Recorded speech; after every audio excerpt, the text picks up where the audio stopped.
প্ৰিয় বন্ধু বান্ধৱীসকল, আগন্তুক পঞ্চায়ত নিৰ্বাচনৰ লগত সংগতি ৰাখি প্ৰথম পলিং বিষয়াৰ কৰণীয় কিছুমান কৰ্তব্যখিনি আপোনালোকৰ লগত আলোচনা কৰিবলৈ আগবাঢ়ি আহিছোঁ।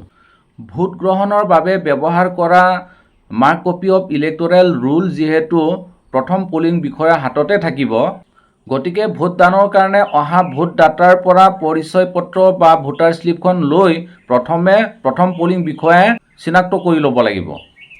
যদিহে তেওঁৱে প্ৰকৃত ভোটাৰ হয়, তেতিয়াহ'লে প্ৰথম পলিং বিষয়াই মাৰ্ক কপি অফ ইলেক্টৰেল ৰুলত থকা অনুসৰি আপোনাৰ চিৰিয়েল নম্বৰ, নাম আৰু পেজ নম্বৰটো জোৰ কৰি চিঞৰি ক'ব লাগিব। আৰু মাৰ্ক কপি অফ ইলেক্টৰেল ৰুলখনত ভোটদান দিবলৈ অহা মানুহজন যদি পুৰুষ ভোটাৰ হয়, তেতিয়াহ'লে নামৰ তলত ৰঙা চিয়াহী আণ্ডাৰলাইন দি দিব লাগে। আৰু যদি মহিলা ভোটাৰ হয়, তেতিয়াহ'লে নামৰ তলত আণ্ডাৰলাইন এটা দি চিৰিয়েল নম্বৰৰ বাওঁফালে টিক চিন এটা দিব লাগে। আৰু যদি পুৰুষ ভোটাৰো নহয়, মহিলা ভোটাৰো নহয়, যদি থাৰ্ড জেণ্ডাৰ বা ট্ৰেন্সজেণ্ডাৰ যদি হয়, তেতিয়াহ'লে ষ্টাৰ চিন এটা এনেকৈ দি দিলে হৈ যাব।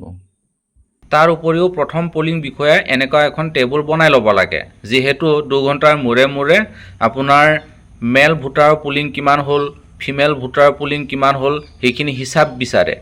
আৰু লগতে টোটেল পলিং 2 ঘণ্টাৰ মূৰে মূৰে কিমান হ'ল সেইটো হিচাপ বিচাৰে।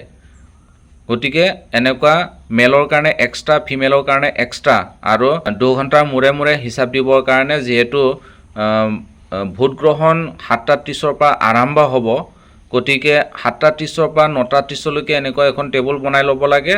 আকৌ 9:30 পৰা 11:30 কাৰণে আন এখন টেবুল বনাই ল'ব লাগে। এনেকৈ 11:30 পৰা 1:30 কাৰণে এখন টেবুল বনাই ল'ব লাগে। সেই ঠিক তেনেকৈ মুঠতে 4-4টালৈকে টেবুল এখন এখনকৈ বনাই হিচাপটো উলিয়াই ল'ব লাগে। এনেকুৱা কৰি ল'লে ছেক্টৰক বা প্ৰিজাইডিং অফিচাৰক আপোনাৰ হিচাপখিনি দিবলৈ সুবিধা হয়। এইখিনিয়ে হ'ল নিৰ্বাচনৰ দিনাখন প্ৰথম পলিং বিষয়াই কৰিবলগীয়া কৰণীয় কৰ্তব্য। Thank U.